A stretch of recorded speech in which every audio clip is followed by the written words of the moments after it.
Get a good die on. Push it to the limit, I can't go no more. Red light, no way, I'm coming back home. Long dirt road, all on my own. I'ma be the greatest, write my name in the stone. Write my name in the stone. Yeah, I'm coming back home. Yeah, I'm coming back home. Write my name in the stone. Cause I'm coming back home. Cause I'm coming back home. Right back where I left because I know my people needed me. Diamond in the rough, I don't know what it is they see in me. Go down as a legend in my city cause we beat the streets. Trying to spread the wealth around the block, no I can't keep from me.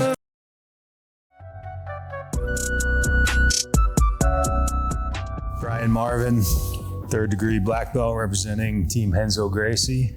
Thank you for being with us today, Brian. Yeah, I appreciate you having me. So let's talk about yourself here. How long you been training jiu-jitsu?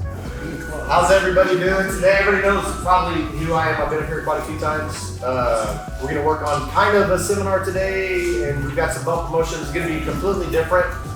Since I've been up here so many times, I plan on starting coming back every couple of months. We'll do some seminars and stuff, but I would like this one to be more like a workshop. Okay, more questions and answers. Let's work on the stuff that you guys want to get better at, that you guys have had problems with training, and then work on those things a little bit. Do some promotions and some live training, have some fun, and then tomorrow go shred on the mountain. Okay. How long you been training jiu-jitsu? I started training jiu-jitsu around 2005, 2006. I was wrestling and coaching wrestling on the high school level, and just happened to have a guy that was working for me that was training at a mixed martial arts academy, and one of his teammates was having a fight against a wrestler, and they asked if I'd come down and do some takedown defense to help him, and went down there, and they invited me to come train, and I was coaching at the time, so I couldn't, but as soon as the season got done, I went down and started doing some grappling. I wanted to get back into competition, and wrestling for old people, there's not a ton of tournaments. Doesn't exist. It doesn't really exist too much, but submission grappling is the closest thing to wrestling at that time. So I decided to throw my hat in the ring with that and stop coaching wrestling and start doing submission grappling, and that's how it started. Where is your school located? My main academy is in Houston, Texas, the southwest corner, Sugar Land, Texas. Yeah, I was looking online. It seems like you guys got a pretty strong presence down there. How many schools you got in that area? There are 5 main academies in Houston, 2 affiliates, and then not too far away, we're getting ready to open up in Austin, and then we've already got 3 other affiliates over there. So the Renzo Gracie team in Texas has really come along strong. You've been a big part of that, or? I think so.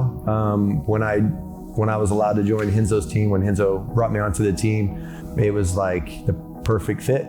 Like my mentality and thinking is very, very well matched with how he is, and I'd been talking to him for the previous 2 years prior to when I switched about getting him a part of the We Defy Foundation. So I've been working with him, and he's like the busiest man in the world. So I was finally able to, with Joey Bosick, one of the founders of the We Defy Foundation, we were able to go to his academy and present him and John Danaher and a couple other guys the certificate and banner for the We Defy Foundation. When we did, and we really started to establish even a better relationship when it came to the fact that I wanted to join his team. When I asked him, he was very eager and happy to have me on it. So it was very nice. That's cool. So that's how you met Renzo, through the We Defy? Yeah, through the We Defy Foundation, trying to get him as a certified training facility, and he wanted to. It was just, sometimes there's as an academy owner, you constantly have a flood of emails that you're deleting of people trying to get you to do something, sell you something, something. And so once you kind of get past that dialogue, it's not something that like I need from you. Like, it's a service that I'm gonna provide you, and I need you to have a relationship with me on it. But once that was kind of discussed and we went with it, it was just easy moving forward. But prior to that, it's just connections, trying to get in touch with him, and it was like he's seriously like the busiest man in the world. Like, I believe it.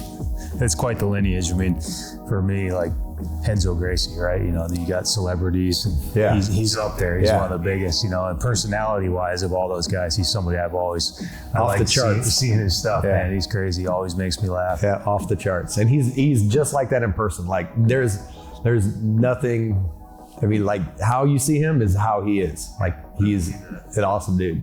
So are you still competing in jiu-jitsu now? I do. I didn't compete as much last year. I had some goals that even before COVID and all that stuff hit, I really didn't plan on competing too much last year. I wanted to do some things with the team in Houston and some things, and I think that we were able to accomplish that. I still competed a couple of times, but I think 21 will start picking that back up. Now, you mentioned MMA earlier.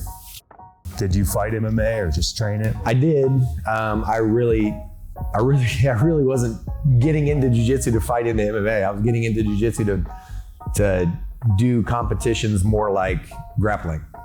And it just, since I was at an MMA school and that's the only thing literally that was in that town, it was like, hey, you need to fight. Like, I'm not really not interested in fighting. I'd rather do grappling. Because, I don't know, choking people really applies. I mean, like, that really appeals to me. Like, choking someone, like, I love doing that. But for no good reason, just punching someone in the face, like, I love training, doing that. But when I get in a competition, it's like, oh, I'm supposed to be so mad at you to hit you in the face. And like, I just don't have that type of personality.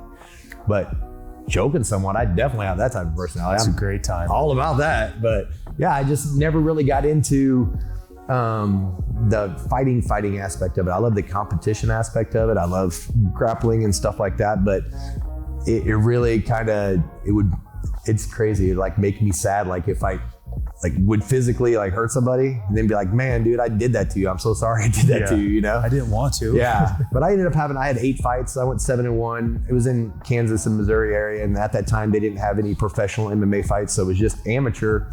But literally from one day to the next, when they turned on that you could pro fight, like it was the same people. Like we were all the exact same people. Sure. The only thing that was different is now you were allowed to do elbows. Yeah, now it's sanctioned. Now it's sanctioned. You were in the Army.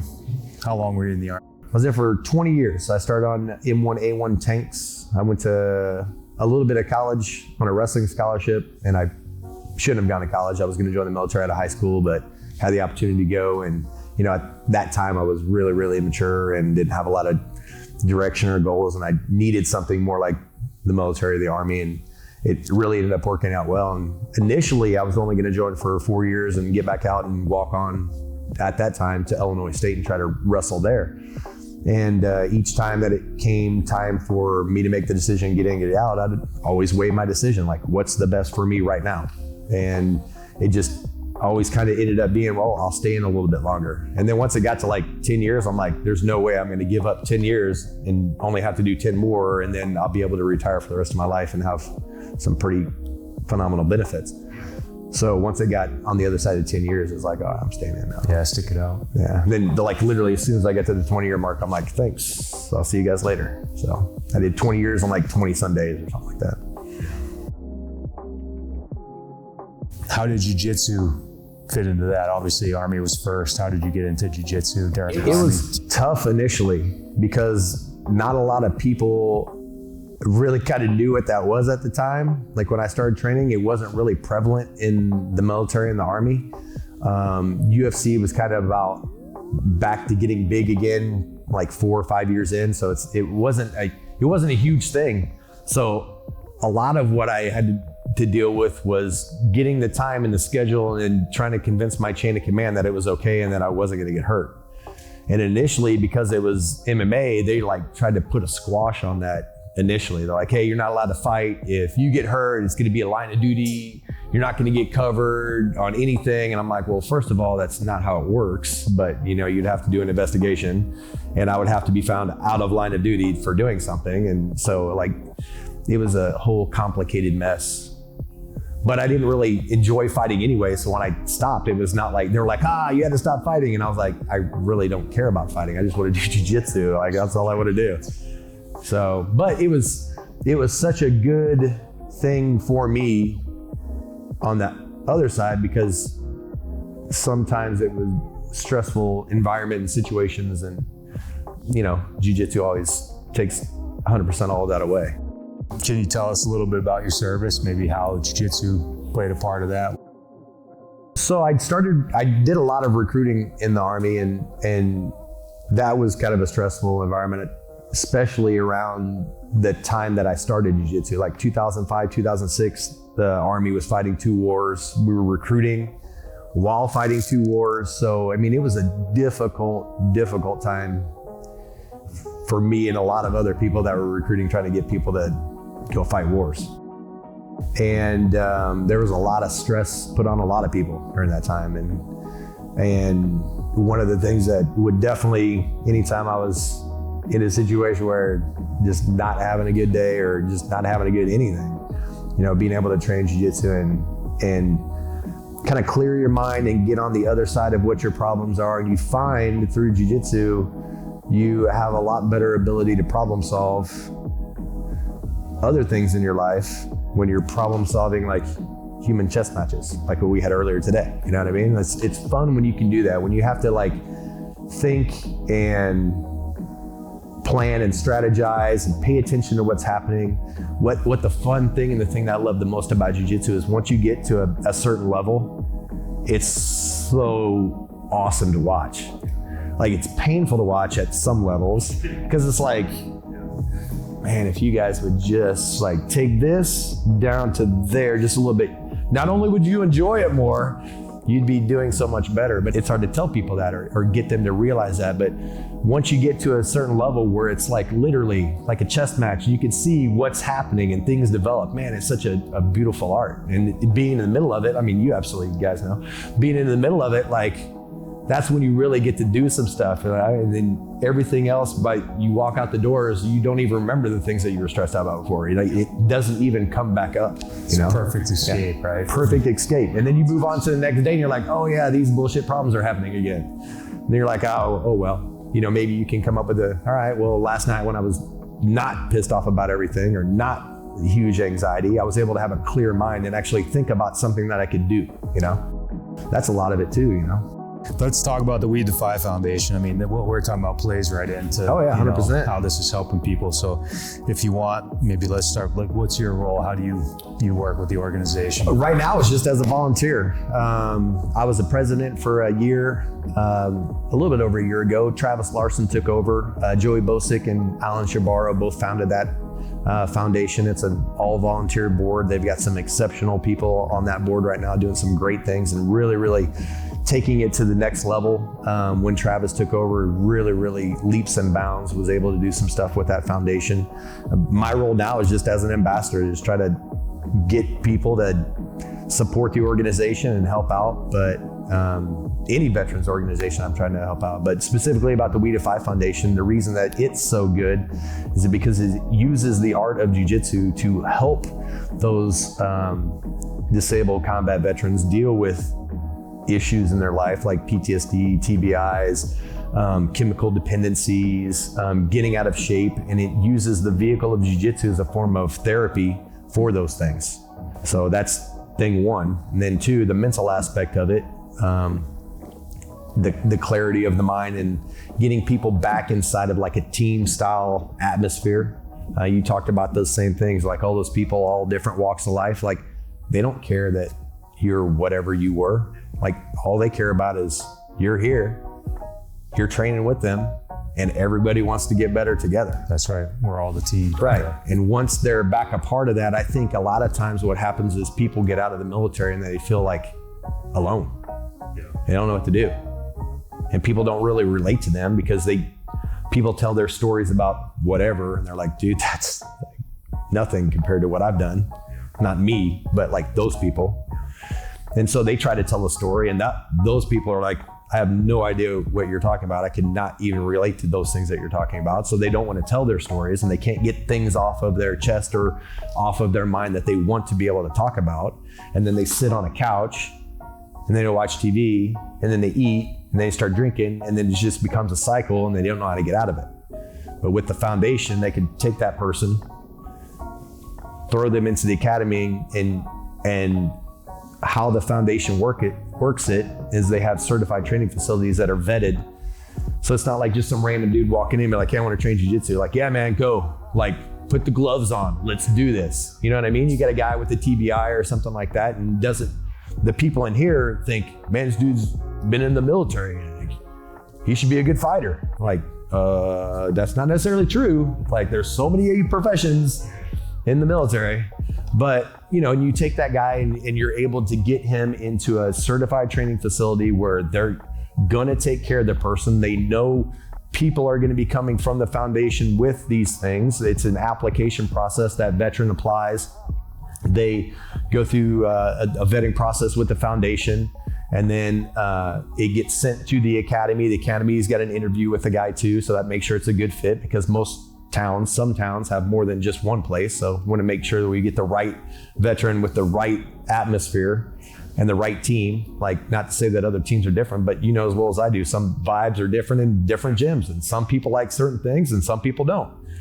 So trying to match that up and just make it a successful environment for everybody involved. You know, the facility ends up getting paid from the foundation to teach that veteran jiu-jitsu. Could you explain how that, like, what's the process, how it works, the whole program? So random veteran off the street, Mike, let's just say, is sitting on his couch, and let's just say Tim is in here training jiu-jitsu, and he hears about this program called the We Defy Foundation. And what they say is, hey, if you got a buddy that's a disabled combat vet that's sitting in his house doing nothing, like needs to do something, like get him in here and train jiu-jitsu. And that guy's like, man, I can't afford to do that. I can barely make ends meet. I'm in this bullshit job, whatever. Well, guess what? The foundation is gonna pay the tuition for you. You don't have to do anything other than show up for class. But the first step is they have to apply. So they go online, fill out an application, or fill out a request for an application, so that way it gets the process started.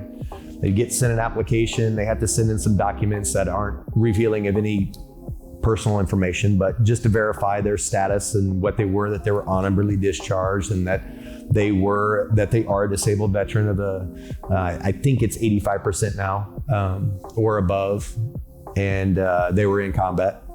They don't have to be disabled from combat, but they have to be a disabled combat veteran. And then from there, the application process, once they're approved, they're put on a waiting list. Once they're put on that waiting list, as soon as they have funds available to be able to fund the training of one of those veterans, first one on the list gets sent out. Soldier gets sent to the academy, and the head instructor or whoever's managing that program will look at the person coming in, do an interview, introduce them to classes, make sure it's, like I said, a good fit. And then at the end of the month, the academy sends an invoice to the We Defy Foundation. The We Defy Foundation pays that invoice for their training. After that, and then they become a member of the community, the jiu-jitsu community, because most people we had found, after you've trained there for a year, you know the role of jiu-jitsu in your life. You know how much it's going to help you. You've gotten through probably a lot of things, and you're going to find that it's probably not that big of a deal to pay that $150 or whatever it is tuition a month versus $150 on some other problem that you may have had in the past that you no longer have. So the foundation isn't trying to finance a veteran's training for the rest of their life. They're just trying to finance it to get them a good start, get them back on their feet, get them going, and then move on to the next veteran to help them. So you mentioned earlier the founders. Can you tell us a little bit about these guys and how they started the program? Two of my really good friends, Alan Shabaro and Joey Bosick. Alan Shabaro runs Combat Base McKinney, up in McKinney, Texas, just northeast of Dallas. He was teaching, and Joey brought in his daughter to train jiu-jitsu. And Alan said, hey man, why don't you train? And Joey's a triple amputee, like missing both legs and a quarter of one of his arms. And he's like, man, I can't train jiu-jitsu. He's like, you crazy? And so they started doing privates. Alan got Joey in there, and he's like, look, you can come in here and train. So they started on a one-on-one basis until Joey was comfortable enough to get into group classes. And then from there, he's like, everybody needs to be doing this. It's such a rewarding thing. And they decided that they wanted to start a foundation to try to help other veterans like it. And it's really been an amazing thing to be a part of. And it's really doing some great things for veterans. But it's literally started with Alan telling Joey, hey man, get out here on the mat. You need to be training jiu-jitsu. And Joey being like, no man, I can't, man. Like, look at me. And Alan being like, you can do anything you want, man. Come on, let's go. Say I don't know anything about the We Defy Foundation. It's the first time I heard about it. How do I help? Right? What can I do to help if I was a donor or a gym?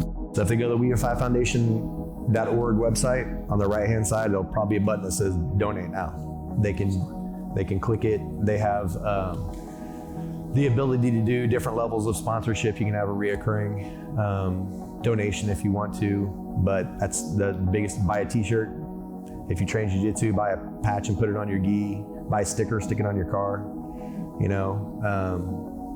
And then if you see somebody that's a veteran, be like, hey man, maybe you want to check this place out, maybe they could help you. Or if it's a person that's training in the academy and they know somebody, like you said, out on the street, try to get them in there, just try. Send them to the website, send them to the thing, try to get them some information. That's the biggest thing, is going there and donating or getting some type of merchandise that helps advertise for the foundation as well as raise funds for it. Nice. Now, what if I was a school that wanted to raise money and hold a seminar? How do I just contact We Defy, or how does that work? There's a couple different ways that you can do it. I used to travel around and coordinate those, but I think that they've got some third-party fundraising that they do now, and you just have to specifically get with the foundation as far as the rules on how they're coordinating that. But I still go around and raise funds and give all the money that I raise back to them. So. Well, I appreciate you taking the time to sit with us. Yeah, man, I appreciate you guys having me. It's a great conversation, and I'm glad that you're able to come down today, and I'm really looking forward to doing some really cool things with you, man. Thanks. Same here, man. We're looking forward to maybe part 2 in Texas Heck soon. yeah, man. Come on down. Awesome. Let's do it.